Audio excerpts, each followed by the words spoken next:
এরা একজন এসছেন, বাট সে জানেন আমি এসে ধরলাম যে একজন আসেন, তাহলে এভরিডে এরকম হচ্ছে। এবং আউটসোর্সিং তারা আসছে কিনা জানে না।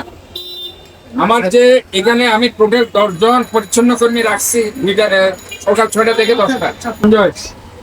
এটা I don't know, 10 জন সকাল 6টা থেকে 10টা ডিউটি করছে। এই যে একজন অ্যাবসেন্ট আছে, এটা তুমি জানো না, এটা আমি আইসা ধরলাম। আমাকে আইসা ধরতে হইলো, আমাকে কেন আইসা ধরতে হইলো যে একজন অ্যাবসেন্ট?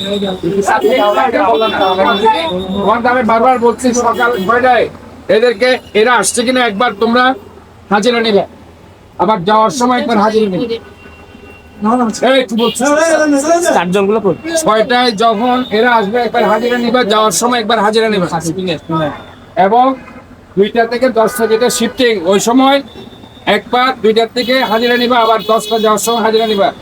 তোমাদের মধ্যে যদি কোনো কারণে খুব বেশি অসুস্থ হইলে সেটা আমরা দেখবো, কিন্তু অন্য কারণ ছাড়া যদি কেউ হাজিরা না দাও, এখানে ক্লিন না করো, তাহলে কিন্তু আমি সাসপেন্ড করবো। আর তোমরা তোমাদের ড্রেসে থাকবে, তোমাদের রেইনকোট দেওয়া হবে। যারা যারা রেইনকোট পাও নাই, রেইনকোটও দেওয়া হবে তোমাদের। আমরা তোমাদেরকে সবকিছু দেবো। HM Expert B500 CWR স্বাধীনতার সুবর্ণ জয়ন্তীতে নতুন বাংলাদেশ গড়ার প্রত্যয়। HM still. রেইনকোট দিচ্ছি আমরা কালকে সকালে রেইনকোট পেয়ে যাবো। এই তুমি রেইনকোট, এদের টোটাল 10টা রেইনকোট দিচ্ছে, এদেরকে দিয়ে দেবে সকালে।